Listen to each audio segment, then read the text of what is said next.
నమస్తే, నేను మీ మారేడు మోహన్.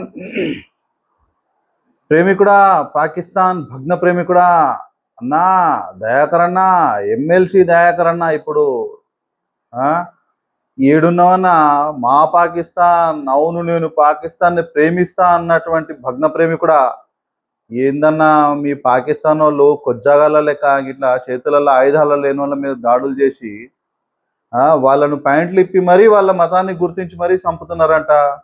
నువ్వు చెప్పవన్నా మీ పాకిస్తాన్ కొజ్జానా కొడుకులకు ఇట్లా హిందువులను ఒక మతాన్ని చూసి మాత్రమే చంపుతారా అన్న, అది కూడా చేతిలో ఆయుధం లేనోని. దమ్ముంటే మా ఇండియన్ ఆర్మీతో కొట్లాడమని చెప్పన్నా. మీ పాకిస్తాన్ ఆర్మీని నీ పాకిస్తాన్ ఆర్మీని చెప్పినవాన్న ఆ రోజు గల్లెగరేసి, అవును నేను పాకిస్తాన్ని ప్రేమిస్తాని. మరి ఏమైందన్నా, నోట్లకెళ్ళి మాటలు వస్తలేవు. ఇప్పుడు ఒక మతాన్ని చూసి టార్గెట్ చేసినట్ట కొజ్జనా కొడుకులు. మరి నువ్వు కూడా అదే జోకుడు జోకుతావు కదా అలాను. ఎస్, ఒప్పుకుంటా, నేను కూడా ఒప్పుకుంటా.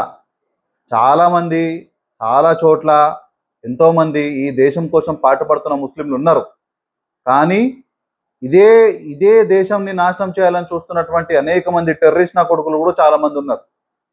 ఈరోజు మేము వ్యతిరేకించేది అలాంటి భావజాలం ఉన్న వాళ్ళని తప్ప అందరినీ కాదు. అంత మాత్రాన పూర్తిగా ఒక మతాన్ని పట్టుకొని జోకాల్సిన అవసరం కూడా లేదు. మరి నువ్వేమో సీదా పాకిస్తాన్నే నేను ప్రేమిస్తున్నా అన్నావు. సరే మరి ఓకే, మరి మీ పాకిస్తాన్ వాళ్ళకి చెప్పు రాదన్నా, అరే ఇట్లా చేయకండి, ఆడవట్ల లెక్కలు చేయకండి, దమ్ముంటే పోయి భారతదేశం మిలిటరీతో కొట్లాడండి అని చెప్పు రాదన్నా. బయటికే వస్తలేవు, నోట్లకెళ్ళి మాటలే వెళ్తలేవు నీవైతే. ఏమనంటే అంబేద్కర్ గారి మహనీయుడు, అగో ఆడున్నాడు చూడు మహానుభావుడు, మహనీయుడు ఫోటో ఒకటి అడ్డం పెట్టుకుని నేర్చిర్రు మీరు. నువ్వు, రేంజర్ల రాజేషు, కదిరే కృష్ణ, ఆ బైరి నరేష్ గాడు, మీరందరూ అంబేద్కర్ గారి ఫోటో పెట్టుకోవడం ఈ జనాలను, దళితులను ముఖ్యంగా తప్పుదోవ పట్టించేది నేర్చిండ్రు. అంబేద్కర్ గారు ఆనాడే చెప్పిర్రు, మీకు తెలుసో తెలియదో, తెలిసినా చెప్పరేమో, దేశ విభజన జరిగితే గనక మత ప్రాతిపదికన పూర్తిగా జనాభా మార్పిడి కావాలని.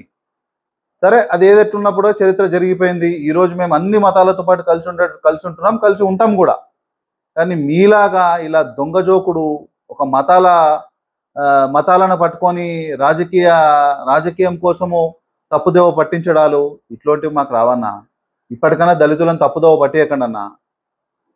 కొంచెం బయటకు వచ్చి ఈ పాకిస్తాన్ చేసినటువంటి ఈ యొక్క ఆడవట్ల చర్యను ఖండించన్నా.